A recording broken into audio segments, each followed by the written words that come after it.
Sifat 20 dibagi menjadi 4. Yang pertama sifat nafsiyah,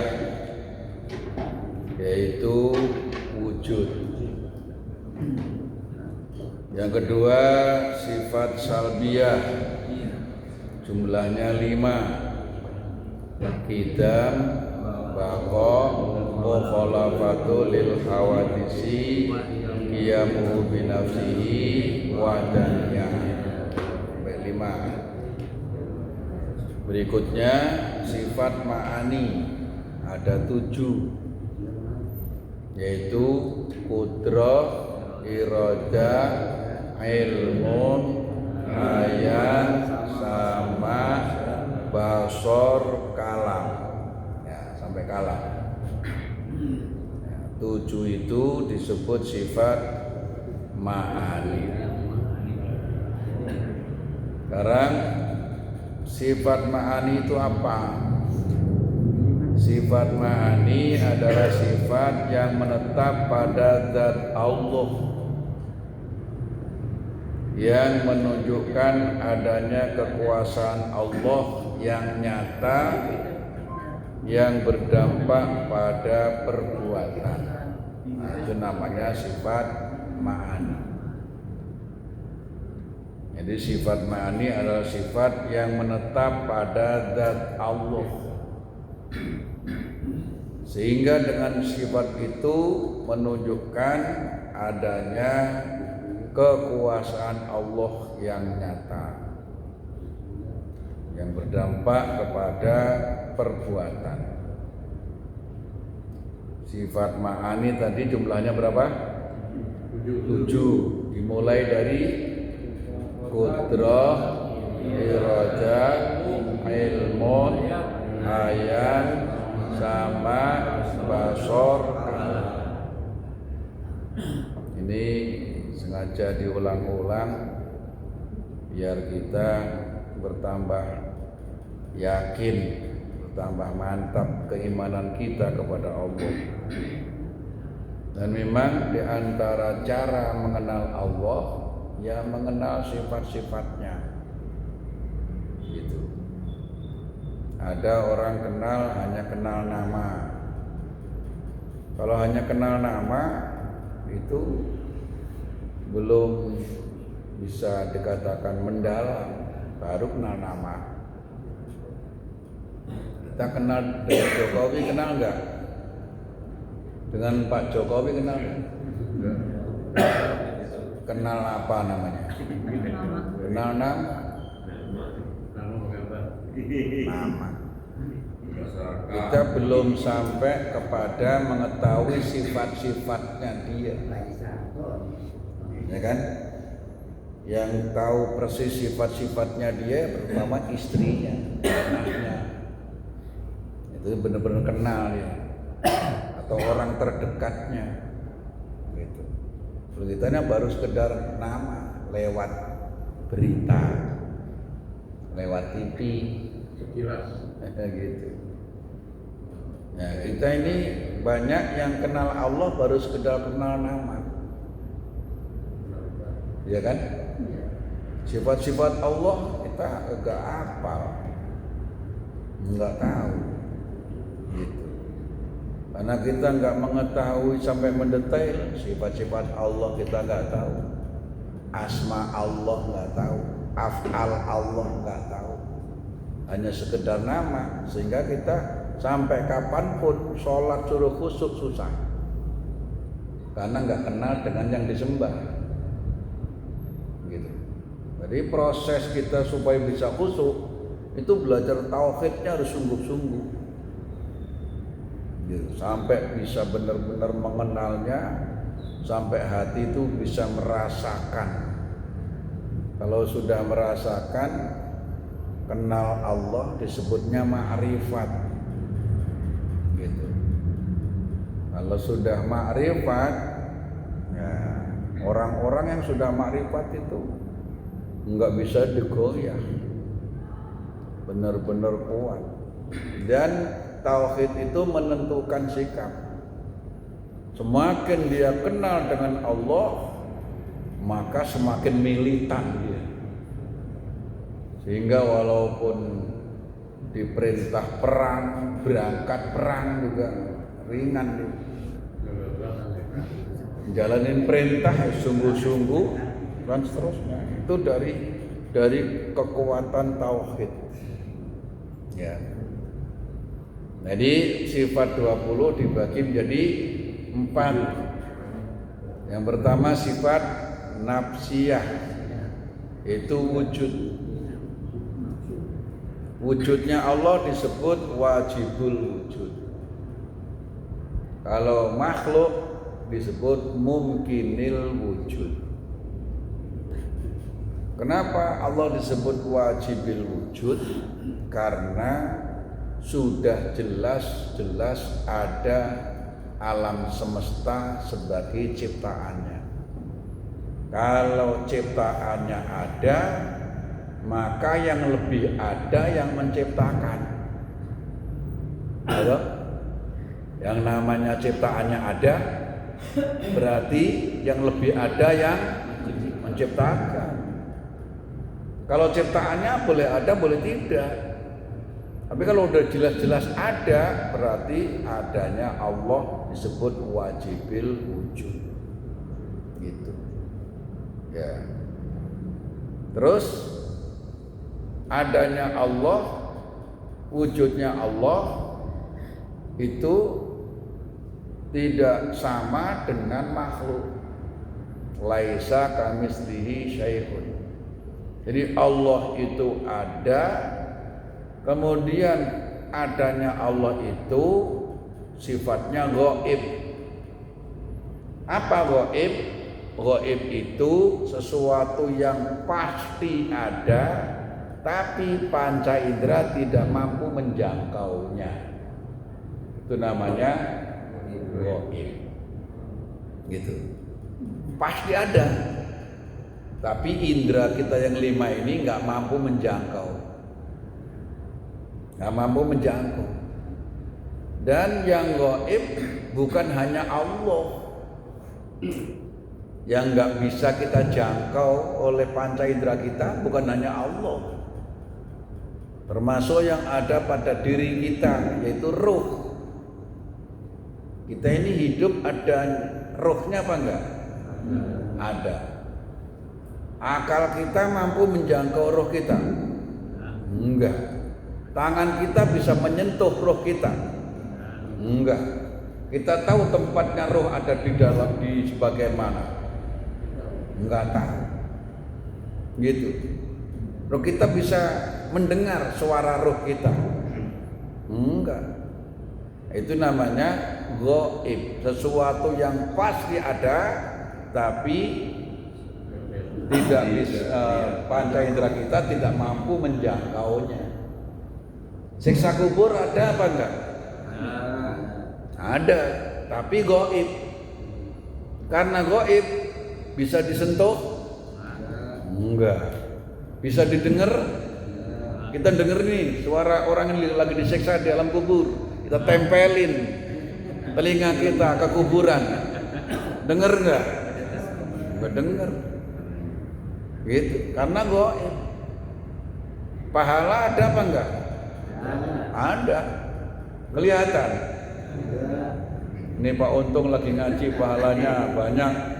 Terus kita lihat, wah itu pahalanya.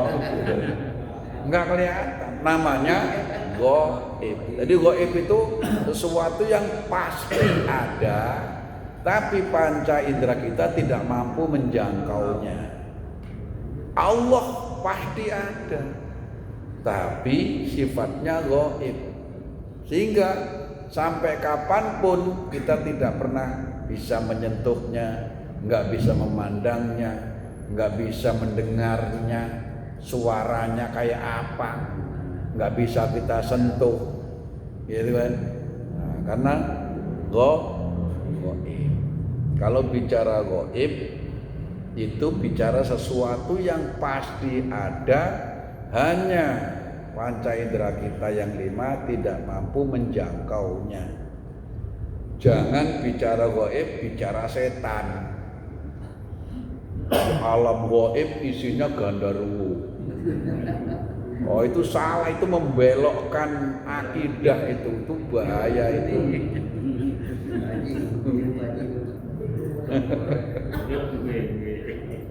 Kalau gandaruwo dia gak gaib. Bukti itu kelihatan, iya kan?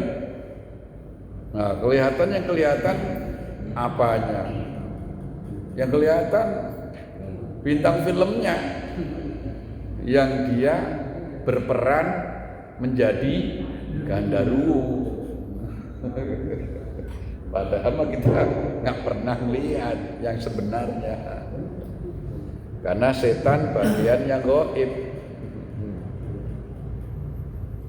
Nah itu jadi adanya Allah pasti ada, disebut wajibil wujud. Nah kalau kita namanya mungkinil wujud. Mungkinil wujud artinya boleh ada, boleh enggak. Ya terserah Allah. Kalau Allah menciptakan, kita menjadi ada. Gitu kan? Kalau Allah tidak menciptakan, ada enggak kita? Ya enggak ada.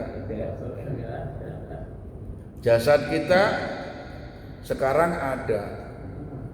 Ntar begitu sudah Allah matikan, jasad kita terurai menjadi tanah lagi, udah enggak ada lagi. Asalnya juga enggak ada jasad kita, ya kan? Gitu. Ya, selamat datang Ustaz Muntashar yang mau punya hajat. Hajat ketempatan Forsima. Ya, jadi itu pengertian daripada gaib. Nah, orang ini ditentukan dengan keyakinannya kepada yang gaib. Kalau dia yakin dengan yang gaib, yaitu yakin dengan adanya Allah, maka orang itu pasti menjadi baik. Kenapa? Begitu dia yakin dengan adanya Allah, sehingga dia mau ngapain aja, dia merasakan adanya Allah. Dan dia yakin, sehingga dia mau berbuat sesuatu yang negatif, dia merasa dilihat oleh Allah, nggak jadi.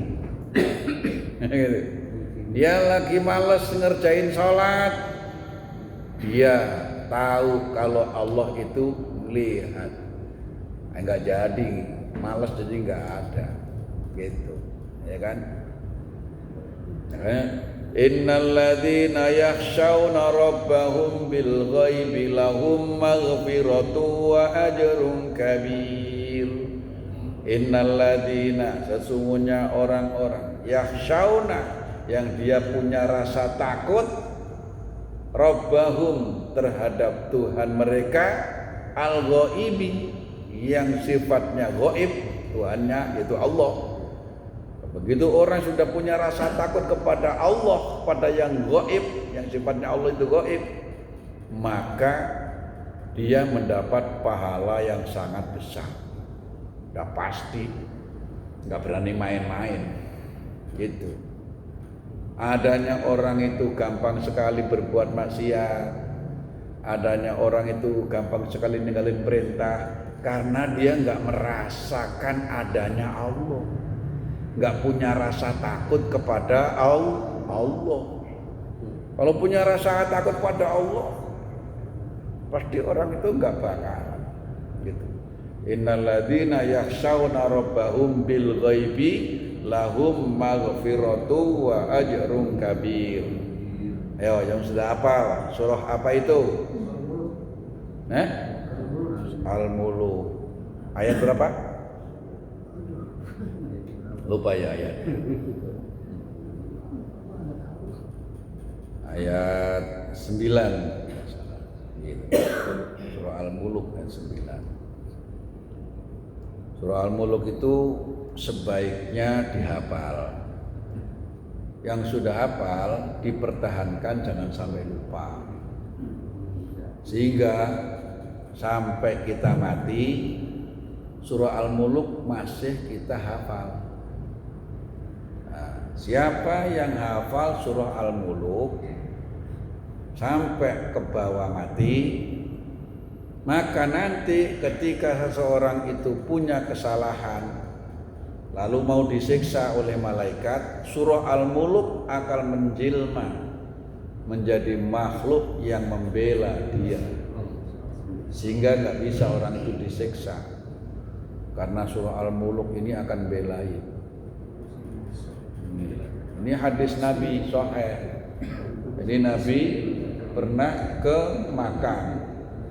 Di Makkah itu ada kedengeran seorang ngaji gitu. Jadi ada kuburan, ini di dalamnya kedengeran suara orang baca surah Al-Muluk. Nah, Nabi bersama para sahabat, sehingga sahabat nanya, "Ya Rasul, ini kuburan siapa ya Rasul? Kok di dalam kuburan ini kok dengar suara ngaji?" Gitu kan? Ini bukan HP ketinggalan kependem, bukan. Nah, kata Nabi, siapa orang yang hafal 30 ayat. Nah, kata Nabi, siapa orang yang menghafal 30 ayat, maka dia akan aman dari siksa kuburnya.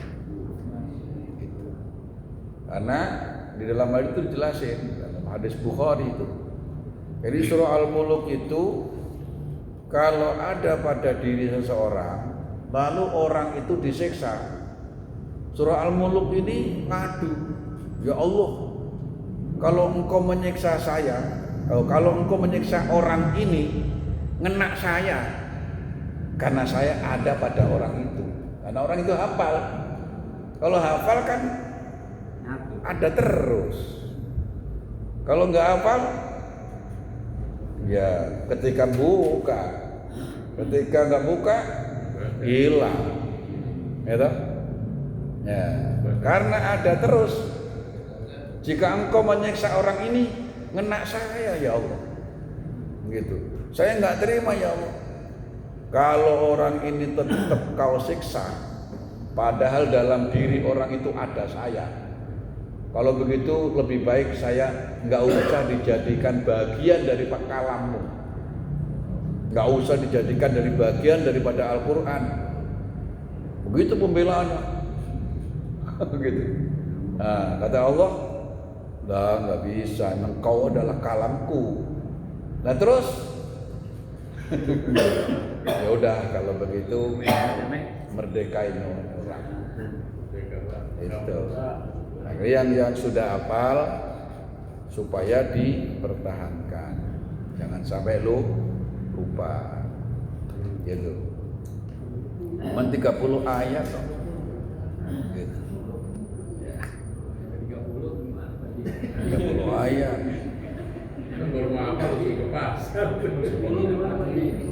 Baru berleher doang itu.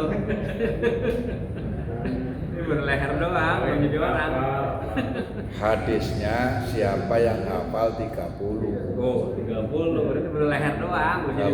Kalau yang kurang saya nggak tahu. Berleher doang.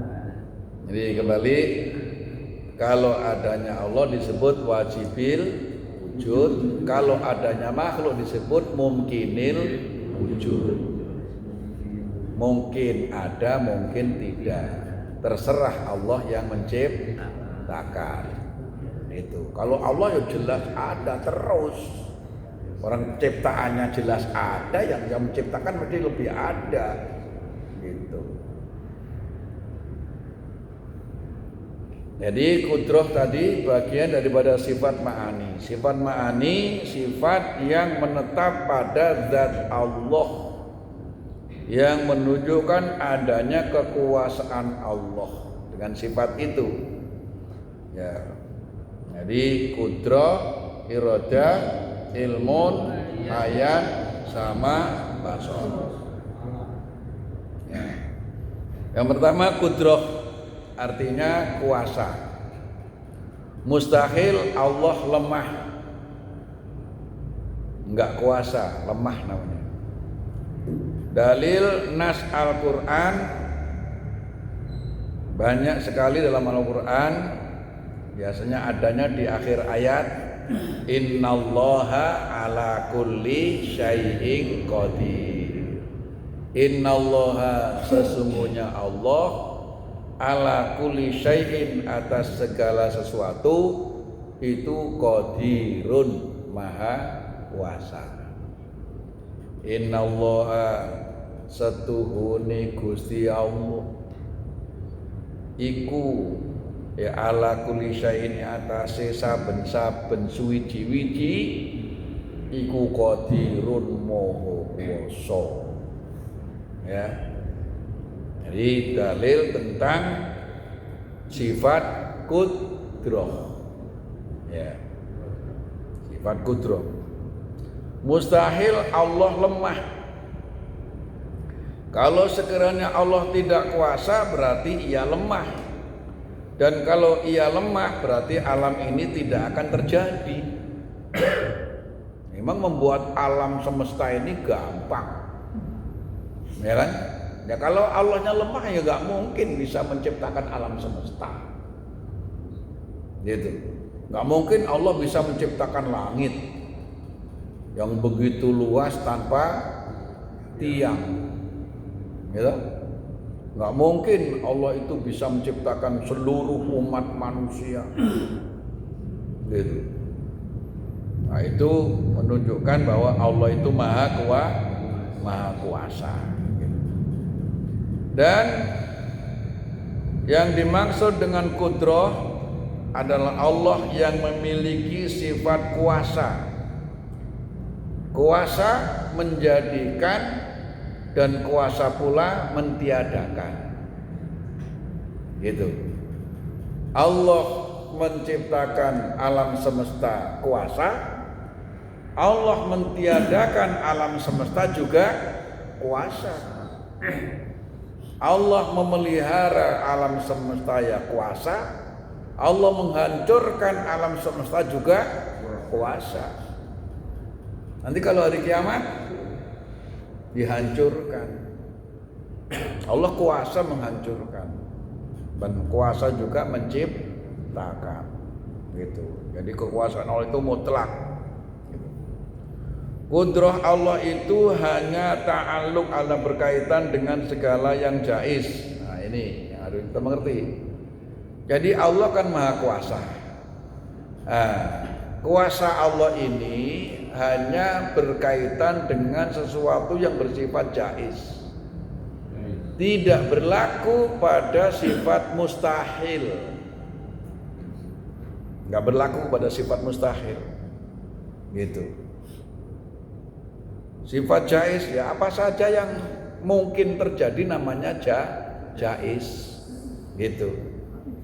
Kalau mustahil itu sesuatu yang enggak masuk akal. Kalau ada orang ngomong begini, bisa enggak Allah menciptakan anak lebih tua daripada bapaknya? Gimana jawabannya? Bagaimana jawabannya? Enggak bisa. Kalau enggak bisa. Sorak-sorak. Diingetin tadi, kuasa Allah berlaku pada sesuatu yang bersifat jaiz, tidak berlaku pada sifat mustahil. Kalau anak lebih tua daripada bapak, mustahil bukan? Itu gak berlaku. Jadi yang salah apanya? Yang salah pertanyaannya. Pertanyaannya yang ngaco, ya gak perlu dijawab. Bisa nggak Allah menciptakan Allah lagi?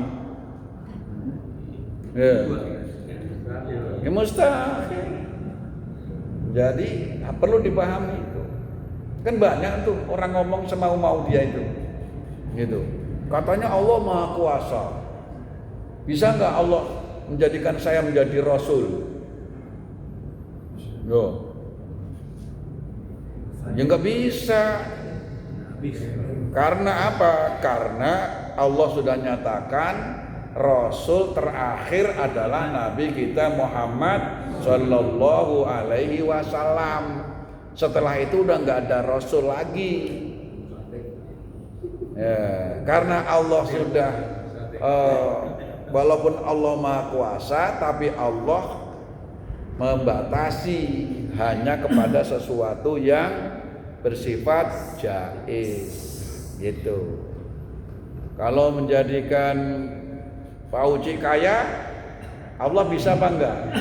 Bisa, karena itu sifatnya jaiz, gitu. Yang bersifat dengan apa itu berkenaan dengan masa depan kita, itu namanya sesuatu yang jaiz. Bisa saja anak SD kaya raya, ya kan? Yang sudah S2, S3 hidupnya susah. Kebanyakan. Bisa apa enggak? Bisa. Itu karena sesuatu yang jaiz, yang seperti itu. Jadi kuasa Allah itu betul pada suatu yang jaiz. Yang enggak masuk akal itu enggak berlaku, gitu. Bisa enggak saya kembali muda lagi? Bisa dipermak. Ya enggak mungkin. Sesuatu yang enggak mungkin, gitu. Yang salah pertanyaannya. Kan orang kadang-kadang ngomong semau-mau dia kan. Yang namanya ngomong lah gampang, gitu. Nah, tapi ya tadi itu sesuatu yang mustahil nggak akan berlaku, gitu. Masa udah tua Pak Haji Sarto kembali jadi anak kecil, ya nggak mungkin, gitu. Jadi jangan bertanya begitu, sesuatu yang tidak mungkin nggak berlaku. Jadi ta'alluqnya kekuasaan Allah itu ta'alluqnya kepada segala sesuatu yang jaiz. Apa jaiz? Hal-hal yang mungkin atau yang patut, ya, yang tidak berkaitan dengan hal yang mustahil, juga dengan hal yang wajib, gitu. Ada orang berdoa, ya Allah jadikan saya nabi. Bisa enggak? Bisa. Kan nabi udah ditutup. Kan sudah khatimul anbiya wal mursalin. Nabi Muhammad sudah menjadikan khatimul anbiya, sudah penutup para nabi. Orang Allah sudah ditutup. Ya, kamu berdoa sampai gopel mulutmu ya enggak bisa, karena sudah pada hal yang mustahil, gitu. Jadi berdoa itu juga ada aturannya. Kalau berdoa, ya Allah berikan saya rezeki yang banyak, nah itu kan jaiz namanya, bisa.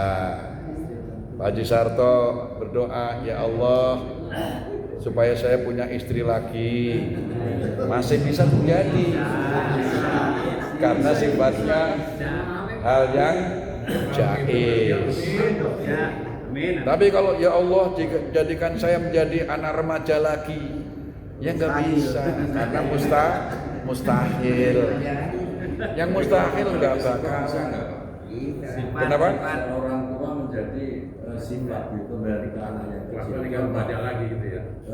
Ketika orang itu sudah usia lanjut, dia itu sifatnya kembali ke anak kecil.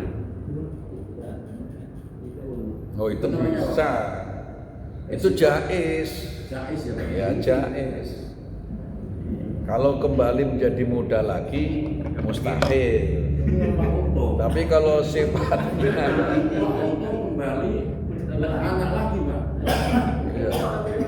Jais itu jais, giginya habis. Walaupun giginya habis, dia kalau malam nata istrinya.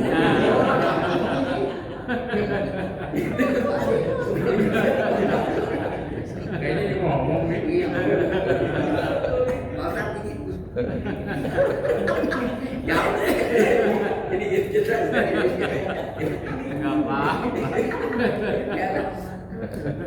Kalau itu mah sangat-sangat jais.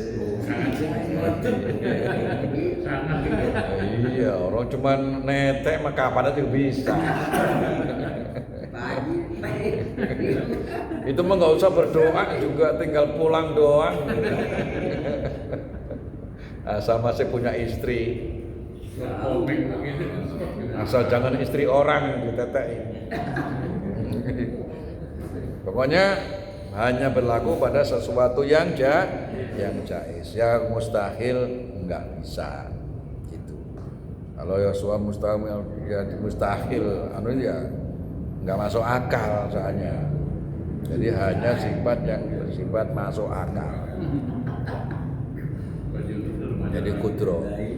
Dan kudroh ini untuk menunjukkan bahwa Allah punya sifat kudroh, sehingga sifat kudroh ini oleh Allah diberikan kepada makhluk.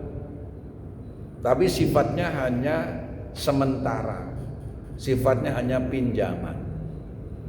Jadi kudroh itu sifat Allah, kuasa itu sifat Allah.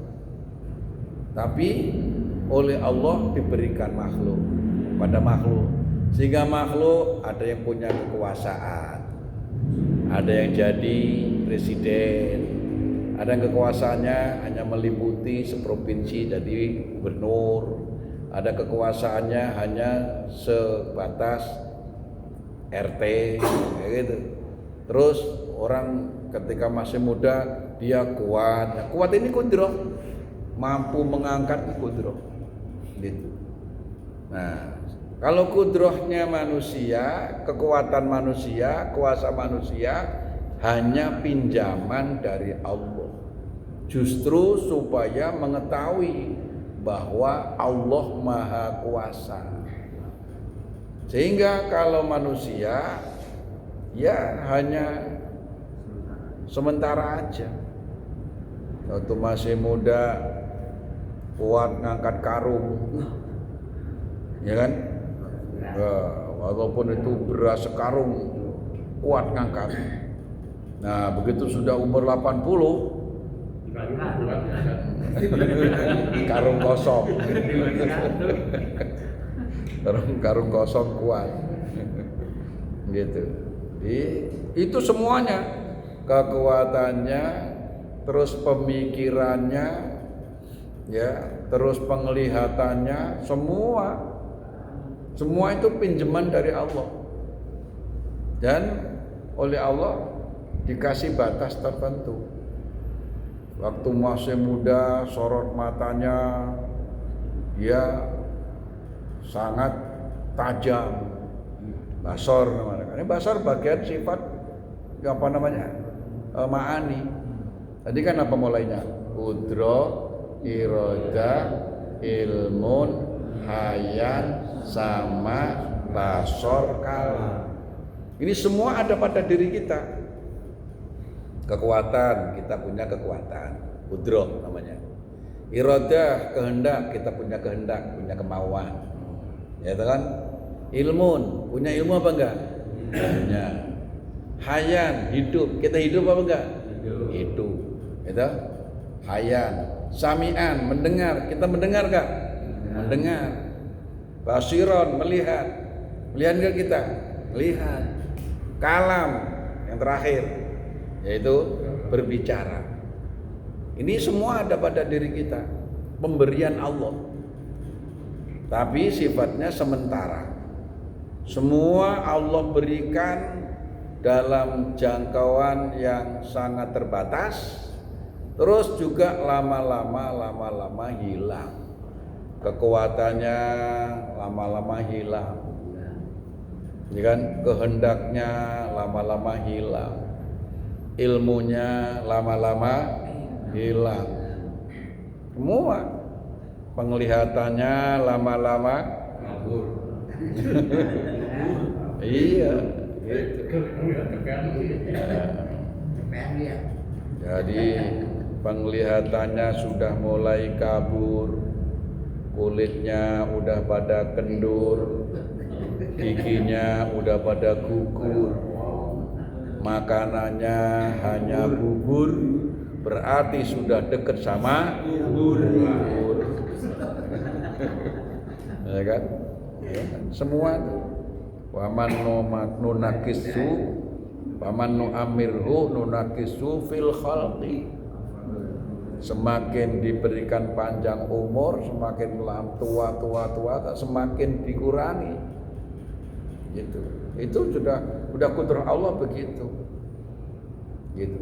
Jadi kalau sekarang kita itu penglihatannya sudah nggak seperti dulu, ya maklum, memang itu udah kehendak Allah. Kekuatannya nggak seperti dulu, gitu. Nah, makanya mumpung kita masih bisa melihat, mumpung masih kuat, mumpung itu suruh gunain benar-benar, suruh maksimalin. Gitu. Ya. Jadi diberikan kepada makhluk justru supaya mengetahui kalau makhluk hanya sekedar, kalau Allah sifatnya terus menerus. Gitu. Dah, sampai di situ. Ada pertanyaan silakan kalau ada.